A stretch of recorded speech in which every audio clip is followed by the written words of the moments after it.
Hello students, आज का हमारा टॉपिक है treatment of workman compensation reserve. और ये टॉपिक है जब एडमिशन होता है किसी पार्टनर का या एग्जिस्टिंग पार्टनर के बीच रेशियो चेंज होता है या कोई पार्टनर रिटायर होता है या किसी पार्टनर की डेथ होती है।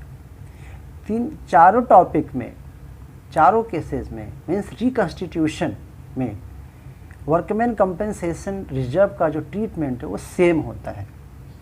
मीन्स ये बहुत ही इम्पॉर्टेंट टॉपिक है। अगर आप इस टॉपिक को सीख लेते हैं तो आपका चेंज इन रेशियो में भी काम आएगा, एडमिशन ऑफ पार्टनर उसमें भी काम आएगा, रिटायरमेंट होगा तो भी वर्कमैन कंपनसेशन का ट्रीटमेंट होता है, डेथ होने पर भी वर्कमैन कंपनसेशन रिजर्व आता है। तो इसको हम सीख लेंगे तो चारों में आपका काम आ जाएगा। तो इसको हमें एक इलस्ट्रेशन के थ्रू सीखते हैं। इलस्ट्रेशन है X, Y and Z are partners sharing profits and losses in the ratio of 2:1। X, Y और जेड तीन पार्टनर हैं, वो अपना प्रॉफिट शेयर करते हैं 2:1 में, 2:2:1 में। ए वाज एडमिटेड, ए का एडमिशन हुआ 1/4 शेयर के लिए विद इफेक्ट फ्रॉम 1/4/2020। 1/4/2020 को ए को फर्म में एडमिट किया गया। Extract of balance sheet as on 31 March 2020 was as follows. ये बैलेंस शीट का एक्सट्रैक्ट है, मीन्स कंप्लीट बैलेंस शीट नहीं है, केवल एक आइटम है वर्कमैन कंपनसेशन रिजर्व, क्योंकि हमें इसी के बारे में सीखना है कि इसका हम ट्रीटमेंट कैसे करते हैं, कब, जब किसी पार्टनर का एडमिशन होता है या एग्जिस्टिंग पार्टनर के बीच रेशियो चेंज होता है या जब कोई पार्टनर रिटायर हो जाता है या किसी पार्टनर की डेथ हो जाती है। तो पहले हमें इसकी मीनिंग जाननी चाहिए कि ये वर्कमैन कंपनसेशन रिजर्व है क्या।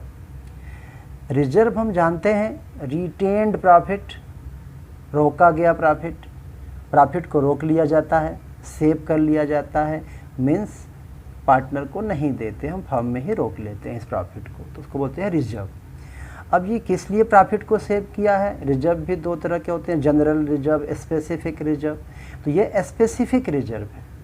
अगर जनरल रिजर्व है तब तो कोई प्रॉब्लम ही नहीं है, सीधे कैपिटल में ट्रांसफ़र कर देते हैं होल्ड रेशियो में डिवाइड करके। लेकिन ये स्पेसिफिक रिजर्व है, ये स्पेसिफिक पर्पज़ के लिए रिजर्व किया गया है, मीन्स प्रॉफिट को सेव किया गया है, रोका गया है।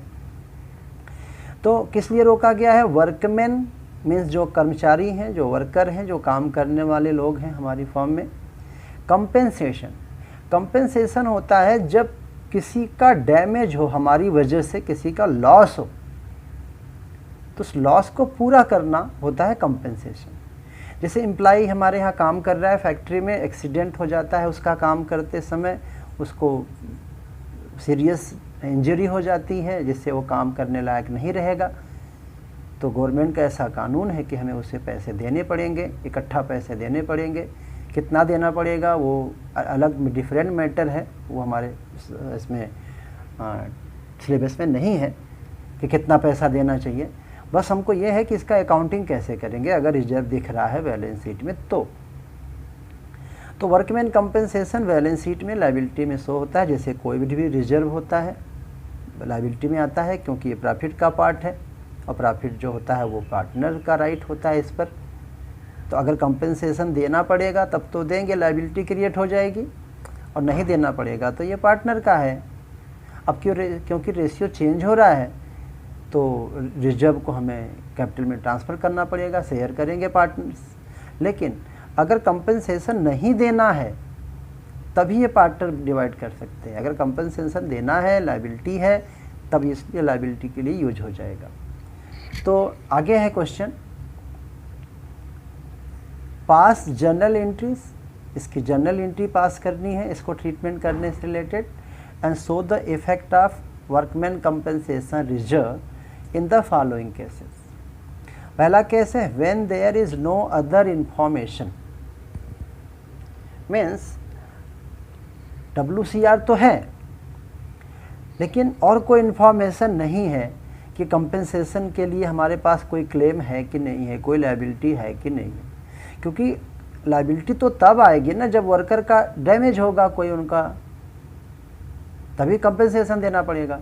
जब वर्कर का कोई लॉस ही नहीं होगा हमारे यहाँ काम करते समय तो फिर ये देना नहीं पड़ेगा, तो फिर ये फ्री है, पार्टनर डिवाइड कर लेंगे। तो यहाँ लिखा है when there is no other information, और कोई इन्फॉर्मेशन नहीं है, मीन्स वर्कमैन के लिए कोई क्लेम नहीं है। जब क्लेम है ही नहीं देना है, कोई डैमेज नहीं हुआ किसी एम्प्लॉई का, किसी वर्कर का, फिर ये रिजर्व हमारा फ्री हो गया तो इसको पार्टनर क्या करेंगे, ओल्ड रेशियो में डिवाइड करके अपने कैपिटल में ट्रांसफ़र कर देंगे। तो ये एंट्री है केस 1 की।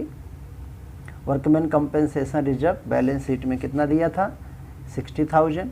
अब कोई क्लेम नहीं है तो पूरा 60,000 फ्री है और ओल्ड रेशियो में डिवाइड कर लेंगे। ओल्ड रेशियो दिया था 2:1, तो 60,000 है। 60,000 को हम, ये है रेशियो क्या है 2:1, और कितना है रिजर्व 60,000। तो 2 + 2 + 1 5 से डिवाइड करेंगे तो आएगा 12,000। अब 12,000 × 2 24,000 एक्स के कैपिटल में चला जाएगा क्रेडिट में, फिर 12 × 2 = 24 वाई के कैपिटल में चला जाएगा क्रेडिट में, 12 × 1 = 12, 12,000 चला जाएगा जेड के कैपिटल के क्रेडिट में। क्योंकि ये ओल्ड रेशियो में डिवाइड होता है इसलिए नए पार्टनर का नाम बिल्कुल नहीं आएगा। ये हो गया फर्स्ट केस का। तो क्या यहाँ पे एक चीज़ आप देख सकते हैं कि WCR माइनस क्लेम जो बचेगा ये चला जाएगा कैपिटल में। ये आपको शॉर्टकट में याद रखना है। तो WCR बैलेंस शीट में दिया था 60,000, तो क्लेम क्या है 0 है, क्योंकि यहाँ लिखा है नो अदर इन्फॉर्मेशन, मतलब क्लेम नहीं है, कोई लायबिलिटी नहीं है। तो 60,000 - 0, तो 60,000 पूरा का पूरा कैपिटल में चला जाएगा। नेक्स्ट क्वेश्चन है when the claim for workman compensation is 60,000। अब यहाँ पे रिजर्व भी है। अच्छा एक बात ध्यान देना है, ये वर्कमैन कंपेंसेशन रिजर्व अलग चीज़ है और वर्कमैन कंपेंसेशन क्लेम अलग चीज़ है। रिजर्व क्या है, रोका हुआ प्रॉफिट या सेविंग, और क्लेम क्या है, ये लायबिलिटी है। दोनों अलग अलग चीज़ें हैं। रिजर्व है तो प्रॉफिट का पार्ट है, कोई क्लेम होगा तभी इसकी आवश्यकता पड़ेगी, नहीं तो नहीं पड़ेगी। जैसे केस फर्स्ट में कोई क्लेम नहीं था तो इसकी ज़रूरत नहीं थी, तो पार्टनर ने डिवाइड कर लिया। अब यहाँ पे क्लेम है, कितना क्लेम है, क्लेम है 60,000 और रिजर्व भी है 60,000। तो यहाँ पे एंट्री बनेगी। पहली बात तो ये है कि workman compensation reserve balance sheet में 60,000 था, तो यहाँ डेबिट होगा ही होगा 60,000। क्लेम 60,000 दिया था तो हम क्या लिखे, provision for workman compensation claim. ये रिजर्व है, ये क्लेम है, ये रोका गया प्रॉफिट है, ये लायबिलिटी है। तो अब यहाँ पे हमारा WCR कितना था 60,000, क्लेम हमारा कितना था 60,000, तो यहाँ पे क्या हो गया नील, इसीलिए कैपिटल में कुछ भी नहीं गया, बचा ही नहीं। जितना हमने रिजर्व किया था मीन्स प्रॉफिट को सेव किया था, लायबिलिटी भी उतने की हो गई, तो बचेगा नहीं, तो कैपिटल में कुछ जाएगा नहीं। ये हो गया दूसरा केस। अब केस सी देखते हैं। सी में लिखा है when the claim for workman compensation is 40,000, ये 40,000। तो अब यहाँ पे क्या है कि WCR हमारा है 60,000 मीन्स जो बैलेंस शीट में दिया है, और क्लेम कितना है 40,000। तो बाकी जो बच गया 20,000 वो कैपिटल में चला जाएगा, क्योंकि हमने सेव किया था। ये आपको बताया गया है, आप याद रखना, WCR माइनस क्लेम जो बचेगा कैपिटल में चला जाएगा। तो WCR यहाँ पे 60,000 है जो बैलेंस शीट से आया, वो तो यहाँ आएगा ही। क्लेम 40,000 है तो लिख दिए provision for workman compensation claim, मतलब इतनी हमारी लायबिलिटी आ गई, इतना हमें देना पड़ेगा। अब 20,000 बच गया, तो जो भी बच जाएगा वो पार्टनर का, तो पार्टनर के बीच डिवाइड कर दिए 20,000 को। रेशियो क्या था 2:1 यानी 5, तो 20,000 को हम 5 से डिवाइड कर दिए तो आया कितना 4,000 इंटू 2 8,000, 4,000 इंटू 2 8,000, 4,000 इंटू 1 4,000। तो यहाँ पे ये वाला आपको याद रखना है। अच्छा, अब अगर क्लेम ज़्यादा हो तो क्या करेंगे वो आगे बताएंगे, नहीं आप यहीं पे लिख देते ताकि आपको याद रहे। क्लेम अगर ज़्यादा है रिजर्व से तो जो होगा वो रिवैल्यूएशन में जाएगा। ये देखते हैं आगे।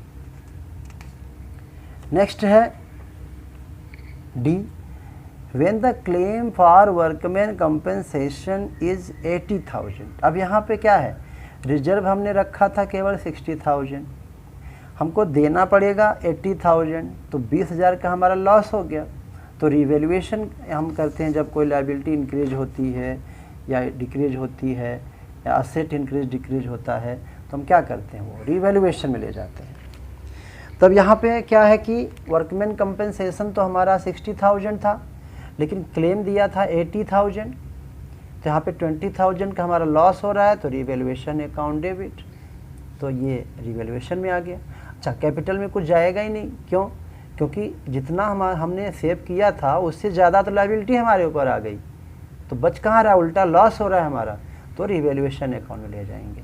और रिवैल्यूएशन आप जानते हैं कि रिवैल्यूएशन का प्रॉफिट हो या लॉस हो तो कैपिटल में ट्रांसफ़र कर दिया जाता है। ये रिवैल्यूएशन का लॉस है, रिवैल्यूएशन डेबिट या नॉमिनल अकाउंट है, तो नॉमिनल अकाउंट डेबिट है मीन्स क्या है, लॉस है, तो इस लॉस को हम कैपिटल में ट्रांसफ़र कर दिए, वही ओल्ड रेशियो में 2:1 में। ये है वर्कमैन कंपनसेशन रिजर्व का ट्रीटमेंट। अब रही बात कि इसका इफ़ेक्ट जैसे कहाँ जाएगा, तो जैसा कि मैंने बताया WCR ये नील हो जाएगा, ये फिर आगे कहीं नहीं शो होगा बैलेंस शीट वगैरह में, मतलब बैलेंस शीट में नील हो जाएगा ये, चाहे क्लेम हो चाहे क्लेम ना हो, न्यू बैलेंस शीट में नहीं जाएगा ये। और जो क्लेम है ये बैलेंस शीट के लायबिलिटी में जाएगा, ये चला गया। अब बाकी आपको बता ही दिया कि अगर WCR ज़्यादा है क्लेम से तो मैंने बताया कि इसको कैपिटल में डाल देंगे ओल्ड रेशियो में, और अगर क्लेम ज़्यादा है रिजर्व से तो रिवैल्यूएशन डेबिट हो जाएगा ये, और ये कैपिटल के क्रेडिट में जाएगा। बस इतना सा बात आपको याद रखना है, एंट्री मैंने आपको बता दिया। आई होप कि आप समझ गए होंगे, और ये बहुत ही इम्पॉर्टेंट टॉपिक है, अगर ज़रूरत पड़ी तो आप 2-3 बार देख लो, क्योंकि ये चारों टॉपिक में आएगा, एडमिशन, रिटायरमेंट, डेथ और change in profit sharing ratio.